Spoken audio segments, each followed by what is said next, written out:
My sister killed a child, and my family wants her to babysit my kids.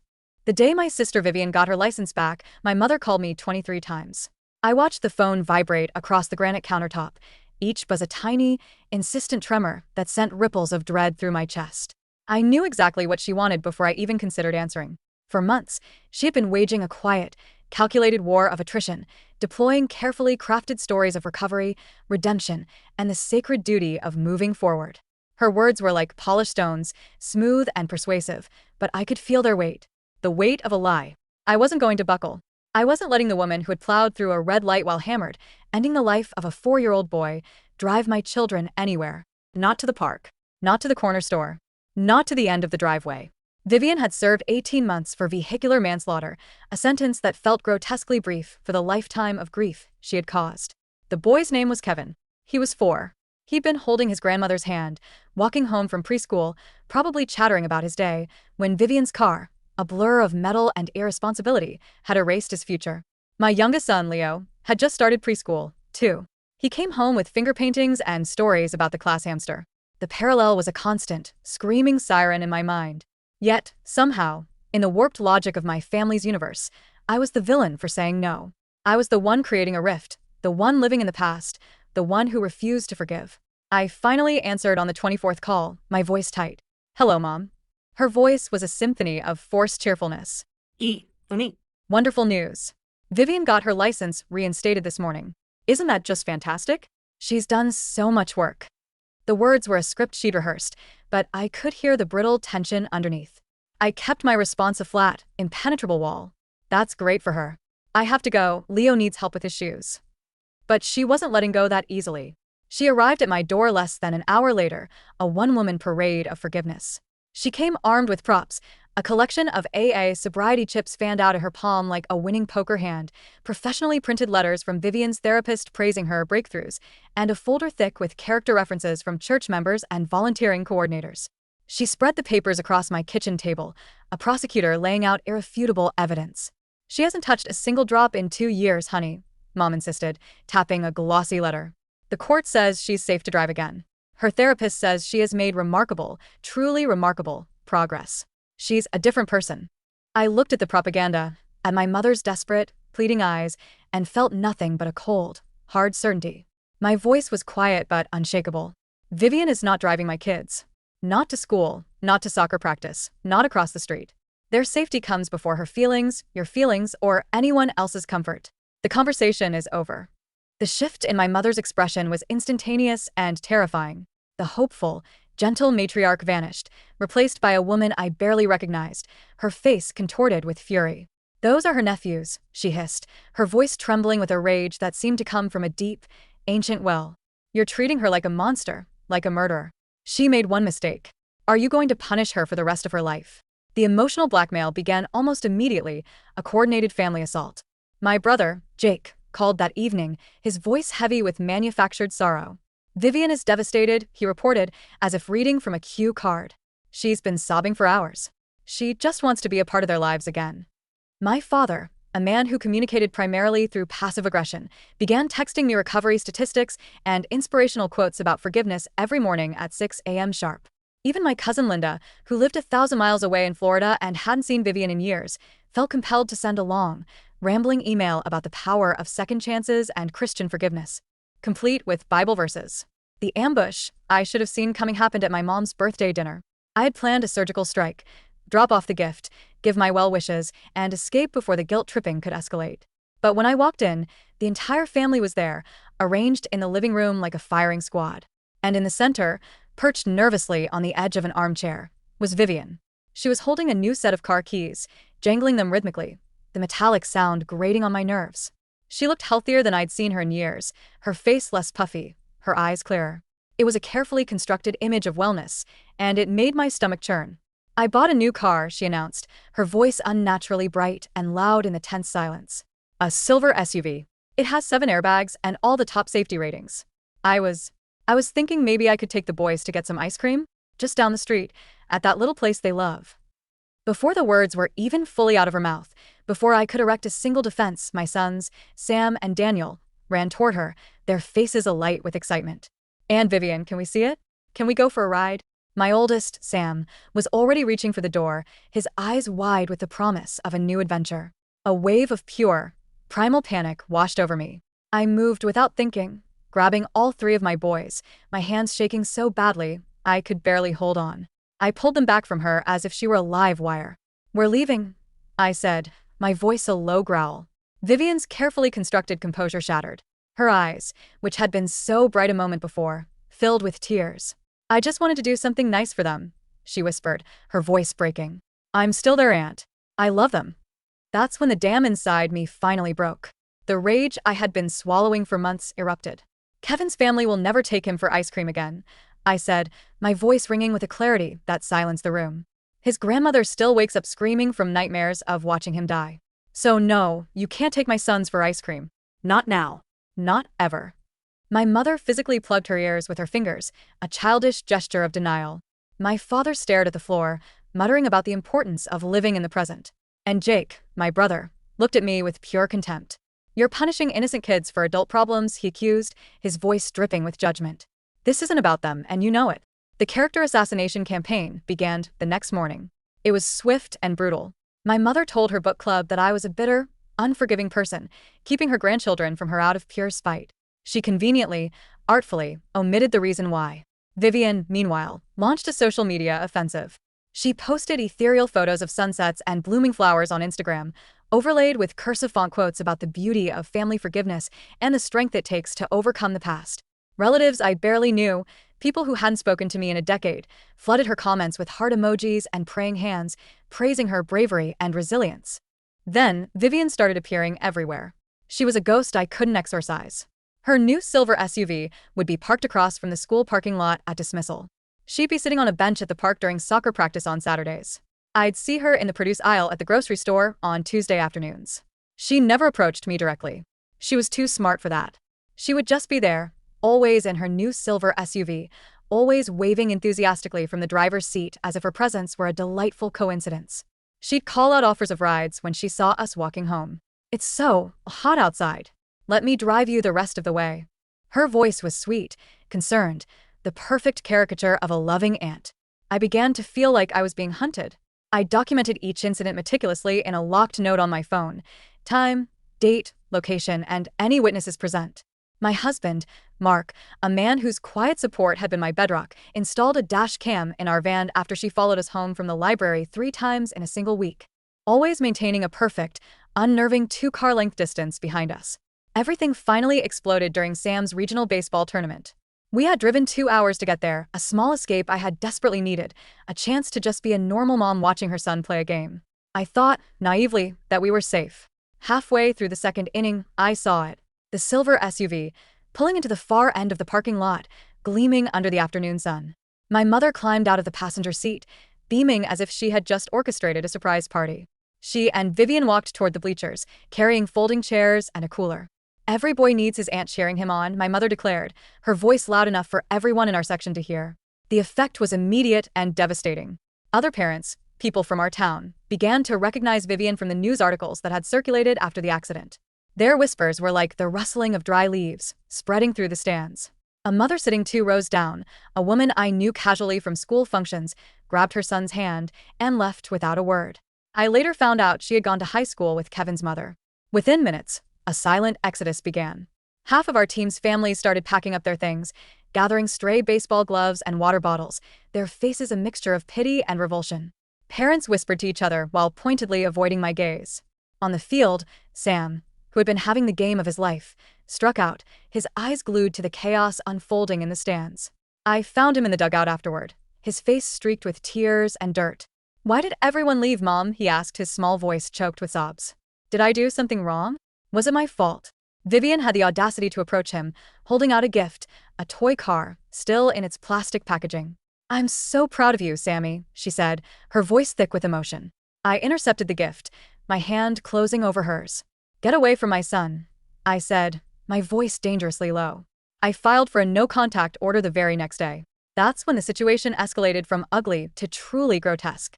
My mother, in a move that I still struggle to comprehend, drained a significant portion of her retirement savings to hire a high-powered lawyer for Vivian. They painted me as an unstable, vindictive sister, determined to destroy family bonds over a tragic, but singular, accident.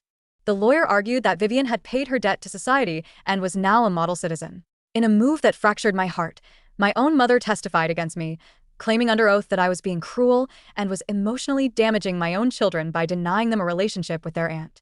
The judge, a weary-looking man who had clearly seen the worst of family disputes, issued a temporary order, but warned that it was legally shaky. Vivian had completed her sentence. She wasn't, he pointed out, technically breaking any laws by simply existing in our vicinity. The final hearing was scheduled for 3 weeks out, 3 weeks that stretched before me like a barren desert. Last night, my phone rang with an unknown number. I almost ignored it, but some instinct made me answer. "Is this Sarah?" a man's voice asked. It was the prosecutor from Vivian's original case. "I need to tell you something about your sister's accident," he said, his tone grave. "Something that never made it to trial." My hand started shaking, a violent tremor I couldn't control, as he continued to speak. "There was another child in the car with her that day." I froze, the words failing to compute. Another child? My mind raced, trying to make sense of it. The prosecutor's next words hit me like a physical blow, knocking the air from my lungs. Vivian's own daughter was in the back seat. He explained that she was 3 years old at the time. She wasn't physically injured in the crash, but Child Protective Services had launched a full investigation. "Your sister lost custody of her for 6 months," he said, his voice flat and professional. The phone slipped from my numb fingers, clattering onto the hardwood floor. Vivian had a daughter. A daughter. In all the tearful family meetings, all the lectures about forgiveness, all the suffocating guilt trips, not one person had ever mentioned this. I scrambled to pick up the phone, my thoughts a chaotic whirlwind. Why? Why wasn't this part of the trial? I managed to ask, my voice a strangled whisper. "Your sister's lawyer got it sealed," he explained. "Argued it would unnecessarily prejudice the jury, since the child wasn't physically harmed. But given your current circumstances, I thought you had a right to know." After I hung up, I sat in my dark kitchen for what felt like hours, the prosecutor's words echoing in the silence. My mother knew. She had to have known. All those saccharine speeches about second chances, all that righteous indignation about my lack of compassion, and she had been hiding this colossal, unforgivable piece of the truth. The next morning, I drove to my mother's house before the sun was fully up, before my kids were even awake. She answered the door in her plush pink robe, a coffee mug in her hand, her face lighting up with surprise when she saw me. That light died the moment she registered my expression. "You knew," I said, dispensing with any pretense of pleasantries. "You knew about Vivian's daughter." My mother's hand trembled, and hot coffee sloshed dangerously over the rim of her mug. She stepped back wordlessly, letting me inside, then turned and walked to the kitchen on unsteady feet. I followed her, watching as she refilled her mug with deliberate, theatrical slowness, her back to me. "Where is she now?" I pressed, my voice hard. "This daughter. The one who was in the car." She set the coffee pot down with excessive care. "She's with her father. In Arizona. It's better this way." "Better for who?" My voice rose, cracking through my attempts to remain calm. "Better for Vivian's image? You let me believe this was just about Kevin. You let me be the villain, the cold-hearted sister, while you hid the fact that she endangered her own child, too." The court said she could have supervised visits after she finished rehab, my mother whispered, her eyes fixed on the countertop. But her ex-husband, he moved away. Said he couldn't trust her anymore. He took Lily away from her. The name hung in the air between us. Lily. I thought about my 3 boys sleeping safely in their beds, about the fierce, instinctual fire that burned inside me to protect them. Another parent, a father, had been faced with the same choice I was making now. Except he'd had to uproot his entire life, move halfway across the country, just to keep his child safe from her own mother. "And you think I should let her drive my kids around?" I asked, the question laced with pure, unadulterated disbelief. My mother's face crumpled, the defiance draining out of her. "She's changed, Sarah. She's been sober for 2 years. She deserves a chance to prove herself." "To who, Mom?" I shot back. "To you?" Because Lily's father didn't stick around to watch the experiment unfold. I left my mother's house with a cold fury settling deep in my bones. Back home, I found Mark already making pancakes, the boys chattering excitedly about an upcoming field trip. The scene of normal, chaotic morning life felt jarringly surreal after the bomb that had been dropped on my reality. That afternoon, while the kids were at school, I did something I had avoided for 2 years. I plunged into the dark history of Vivian's accident. The news articles I had only skimmed before now received my full, forensic attention. I scoured local news websites, dug through online court records, and scrolled through social media posts from that time. And there it was, a single sentence buried deep in a follow-up article published 3 months after the accident. The driver's young daughter, present in the vehicle at the time of the collision, has been placed in temporary protective custody pending an investigation. One sentence that changed the entire narrative. I printed every article, every public court document I could access. My dining room table, usually covered in homework and art projects, became a war room. When Mark came home from work, he found me surrounded by a sea of papers, highlighting passages with a violently shaking hand. She fought for custody for 6 months, I told him, my voice raw, showing him the documents. She lost. The father was granted full custody and a restraining order. He moved them to Arizona 2 months after the ruling was finalized. Mark sat down heavily, his face pale, as he read through the papers. Your mom never mentioned any of this? Not once. Never, I said, the word tasting like poison. Neither did Dad. Or Jake. They all knew. They all lied. The days that followed were a blur of rage and revelation. I couldn't look at my family the same way. Every text from my dad about the power of forgiveness felt like a calculated act of psychological warfare. Every call from Jake about giving Vivian another chance rang with a sickening hollowness. Then, Vivian escalated her tactics, as if sensing my new resolve. Gifts started arriving at the house, not sent directly from her, but through anonymous Amazon deliveries and local courier services. There were expensive Lego sets for the boys, new video games, always with small and signed cards that read, "Your aunt loves you so much."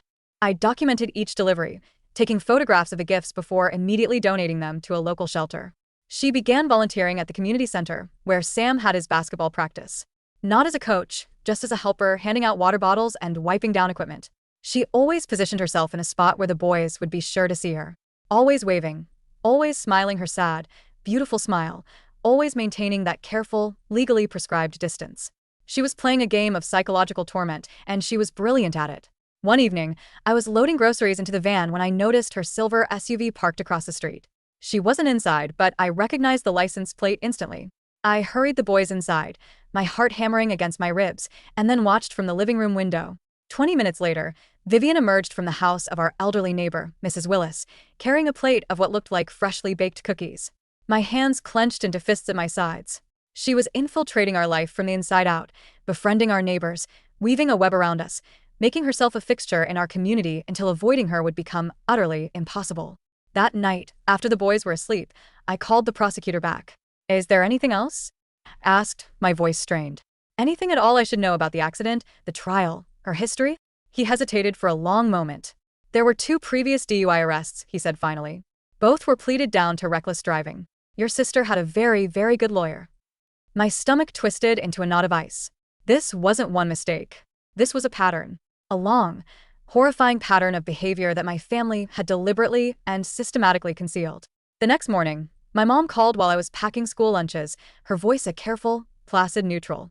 "Vivian's birthday is next week," she announced. "I'm having a small family dinner, just us. The boys are invited, of course. You can't keep punishing her forever, Sarah. She's trying so hard. Do you know she goes to AA meetings every single day? Do you have any idea that she volunteers at the crisis center? She is dedicating her life to making amends." "Did she make amends to her daughter?" I asked, my voice dangerously quiet. The silence on the other end of the line stretched for so long, I thought she had hung up. Finally, her voice came back, smaller and weaker than before. "That's different." "How?" I demanded. "How is it different?" "She drove drunk with her 3-year-old in the car." "You don't understand what she went through," Mom whispered, her voice cracking. The guilt, the shame, losing her daughter broke her. "She didn't lose her daughter, Mom," I said, enunciating each word with cold precision. "She lost custody because she drove hammered with her baby in the back seat. That father protected his child, just like I'm protecting mine." My mother's voice turned sharp and venomous. "That man poisoned Lily against her own mother. He moved across the country, out of pure spite. At least you're still here. At least she can still see the boys, even if it's from a distance." The casual mention of Lily's name, another child whose life Vivian had irrevocably shattered, solidified my resolve. "I'm not coming to the birthday dinner," I said. "And neither are my kids. You're destroying this family," Mom shrieked, before slamming the phone down. That afternoon, I picked up the boys from school and saw it. Vivian's silver SUV, parked in the pickup line, just 3 cars ahead of me. She had no reason to be there. This was a closed campus.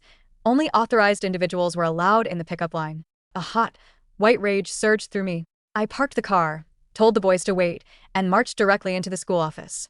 The secretary looked up with a pleasant smile that faltered when she saw my face. Why is Vivian Morrison in the pickup line? I demanded, my voice shaking with fury. The secretary looked confused and tapped a few keys on her computer. Oh, she's listed as an authorized pickup for the Willis children, she said.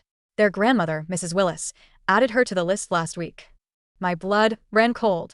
Mrs. Willis, our neighbor. Vivian had manipulated an elderly woman to gain access to my children's school. My children, I said, leaning over the counter, my voice low and firm, are never to be released to her. Under any circumstances. I don't care if I'm on my deathbed in a hospital. She does not pick up my children. The secretary nodded, her eyes wide, and began making notes in their system, but I knew this was just another battle in a long war. Vivian was playing chess while I was still learning the rules.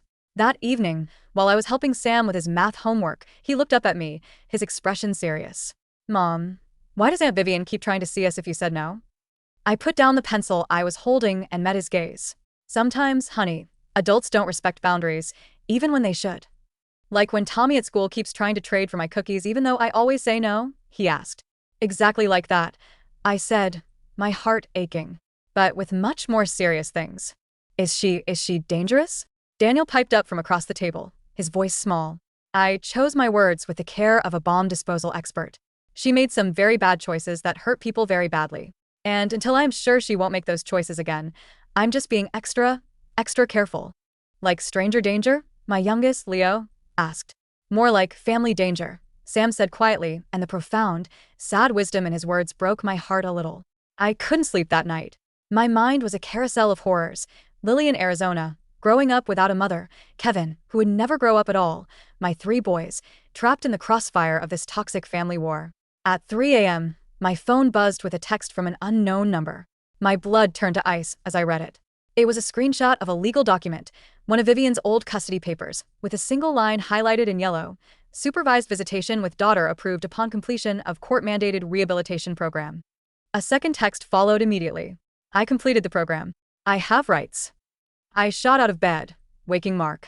We spent the rest of the pre-dawn hours frantically researching custody laws, grandparents' rights, any legal loophole that might give Vivian a claim to force contact with our children. The temporary no-contact order felt as flimsy as a paper napkin. We had 2 weeks until the final hearing. 2 weeks for Vivian to escalate, to manipulate, to weaponize the very system she had been so diligently studying. The next day brought a new, devastating betrayal. Jake called me during my lunch break, his voice strained and heavy. I need to tell you something, he began, his words faltering. About the night of Vivian's accident. I waited, my grip on the phone tightening until my knuckles were white. He cleared his throat several times before the words finally tumbled out. Vivian had been at his apartment that night, drinking heavily. She had shown up already intoxicated, demanding he pour her more wine. He tried to reason with her, tried to take her keys, but she'd become enraged, grabbing them from his hand and storming out, dragging a sleepy, crying Lily behind her. He had called our mother immediately, frantic, begging her to intercept Vivian, to stop her. But our mother had insisted Vivian just needed to cool off and would be fine. 20 minutes later, the police called with the news of the accident. My legs gave out from under me. I sank onto a kitchen stool, the room spinning. Jake had known. He had watched her leave, hammered, with a toddler in tow, and had done nothing more than make a single, ineffective phone call. He had stood by and let it happen. After hanging up, I drove straight to my dad's office downtown.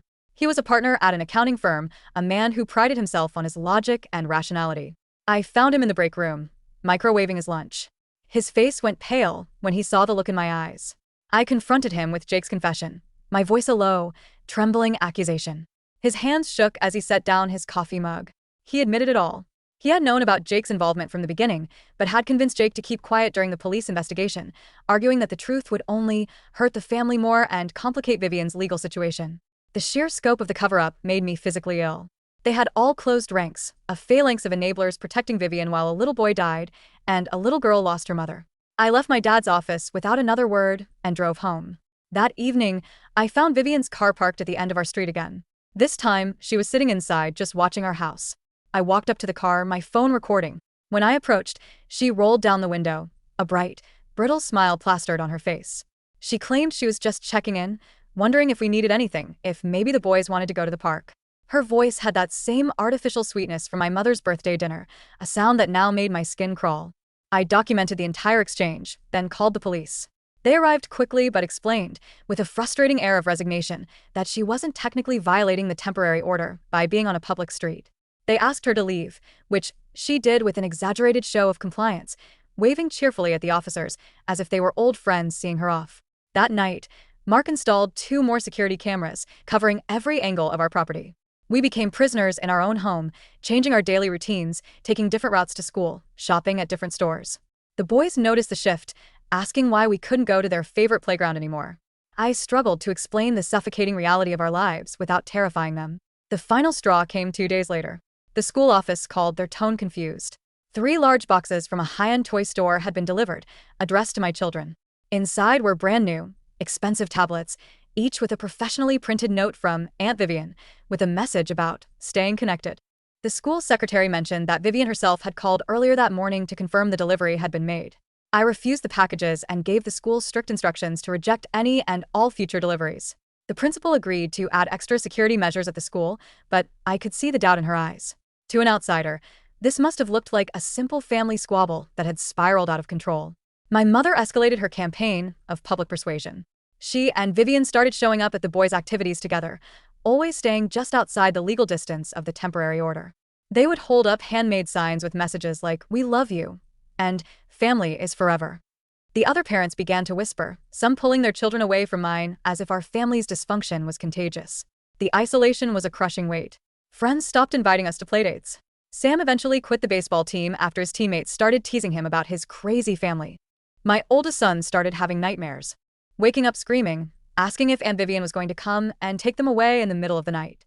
With our savings, I hired a family lawyer, a sharp, no-nonsense woman who listened to my story with a grim expression. She reviewed all my documentation and delivered the harsh truth. Without concrete threats or a clear violation of the temporary order, getting a permanent one would be an uphill battle. Vivian had completed all her court-mandated requirements. Her parental rights to Lily, she explained, were a separate legal matter and might not hold much weight in this case. She suggested we try mediation.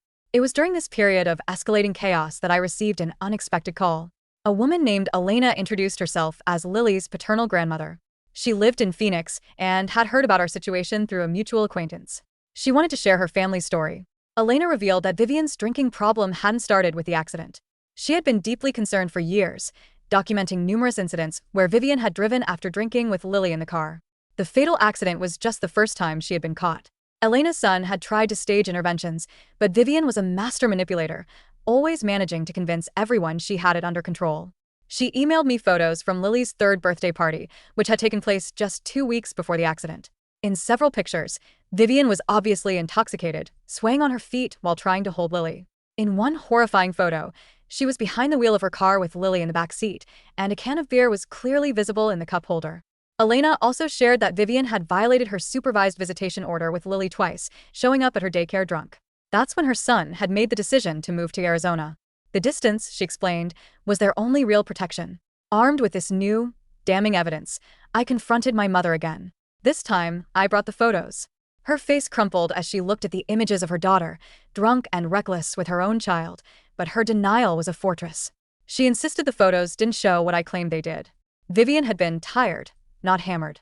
The beer can must have belonged to someone else. I was twisting everything, misinterpreting everything, determined to see the worst in her daughter.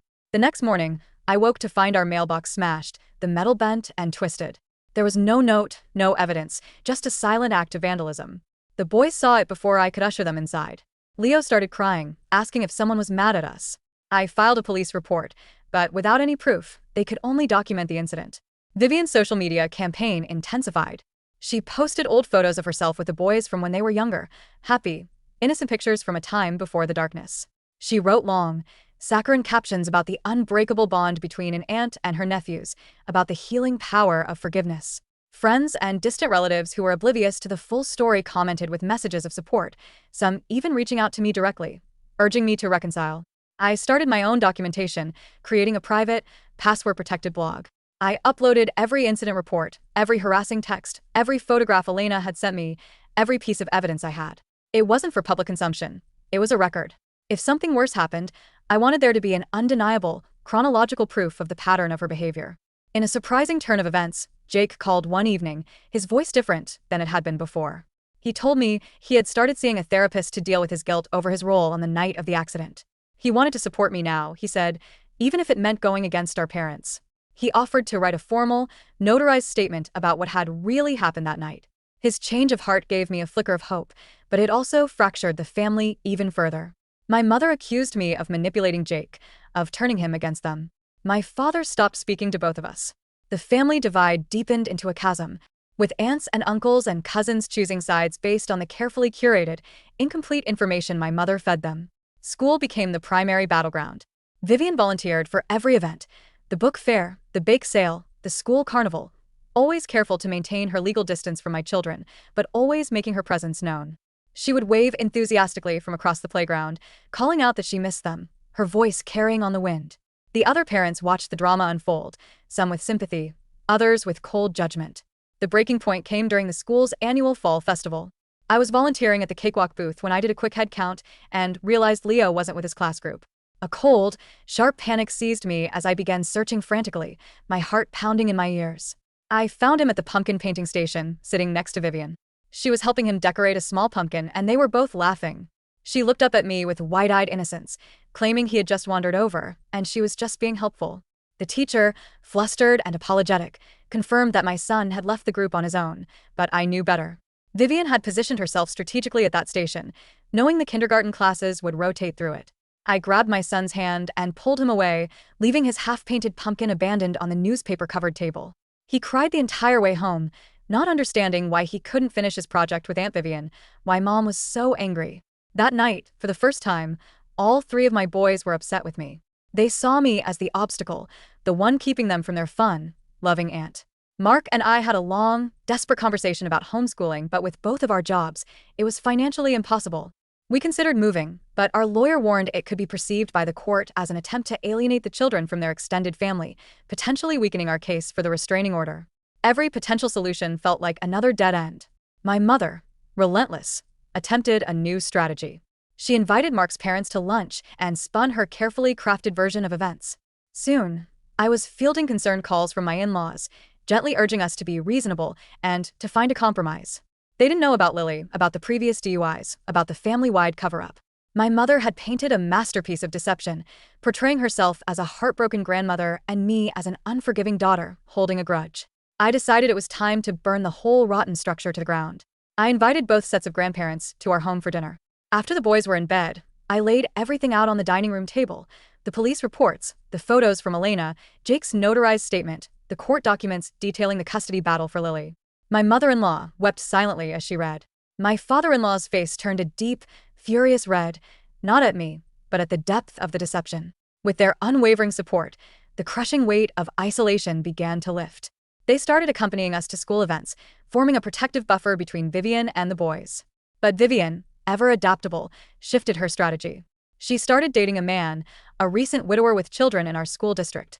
Within weeks, she was a fixture at every school function as his plus one, introducing herself to teachers and other parents as a concerned aunt, skillfully building a network of relationships that bypassed our restrictions entirely. The temporary no-contact order expired on a Thursday. The hearing for the permanent order was scheduled for the following Monday. That Saturday, Vivian made her boldest, most terrifying move yet. I was at the grocery store, and Mark was watching the boys at home. He had taken them into the backyard to rake the autumn leaves. He went inside for just a moment to get a bottle of water. When he returned, he found Vivian in our yard, helping the boys stuff leaves into paper bags. She had climbed our 6-foot privacy fence. She claimed she had heard them playing and just wanted to help. Mark ordered her to leave immediately. She complied, but not before telling the boys how much she loved them and that she would see them very soon. Leo, my youngest, ran after her, crying for her to stay. Mark had to physically hold him back as Vivian walked away, blowing kisses over her shoulder. We called the police again. This time, because she had entered our property, they arrested her for trespassing. My mother bailed her out within hours, but we finally had it, a clear, undeniable violation. Our lawyer said it would help our case significantly. That night, my mother called me, again and again. When I finally answered, she was sobbing hysterically. She begged me to drop the trespassing charges, swore that Vivian would stay away, offered me anything I wanted. But her promises were meaningless now. She and the rest of my family had proven, time and time again, that protecting Vivian's feelings mattered more to them than protecting the lives of children. My boys were confused and upset. They missed their aunt, the fun one who brought them presents and played games with them. They didn't understand why someone who claimed to love them had to be kept away. My explanations about safety and boundaries felt like abstract, inadequate concepts against their simple, heartfelt desire for family unity. The night before the hearing, Elena called. She wished us luck and shared one final, chilling piece of information. Vivian had recently contacted Lily's father, asking about visitation again. She had claimed to have completed additional therapy programs and wanted another chance to be in her daughter's life. He had refused, but the request showed that her obsession with accessing the children she had endangered was not fading, it was intensifying. I barely slept that night, my mind racing through worst-case scenarios, playing out what I would do if the judge sided with Vivian. Mark held me as I cried, both of us utterly exhausted from months of constant, unrelenting vigilance. The morning of the hearing was gray and drizzling, the sky a perfect reflection of my mood. I dressed carefully in a conservative navy blue dress, an outfit that screamed, responsible parent. The boys went to school as if it were any other day, blissfully unaware that their immediate future was about to be decided in a sterile courtroom across town. We met our lawyer in the courthouse parking lot.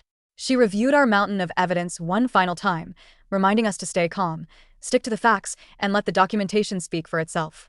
Inside, I saw our fractured family filling the courtroom benches. My mother and father sat directly behind Vivian and her lawyer. Jake sat with us, a quiet, solid presence that provided a small measure of comfort.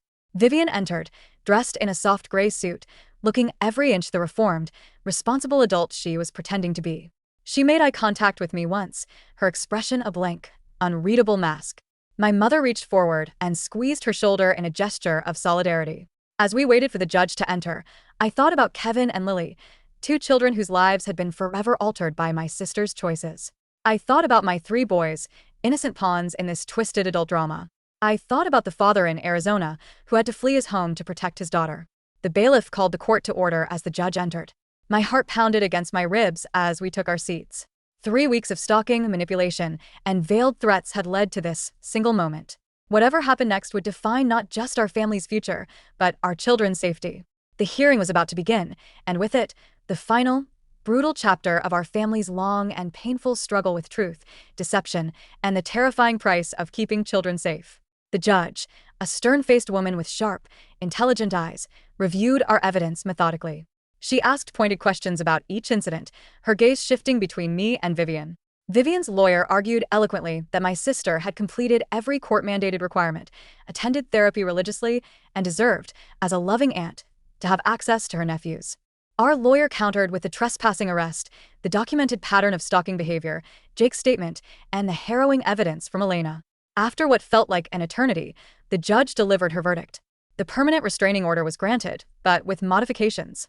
Vivian could attend public events where the children were present, like school functions or sporting events, but she was required to maintain a strict 100-foot distance at all times. No direct contact, no gifts, and no communication through third parties.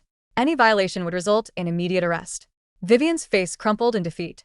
My mother stood up so abruptly that she knocked over her large leather purse. Its contents scattered across the courtroom floor. A lipstick, a wallet, keys, and a thick envelope of photographs.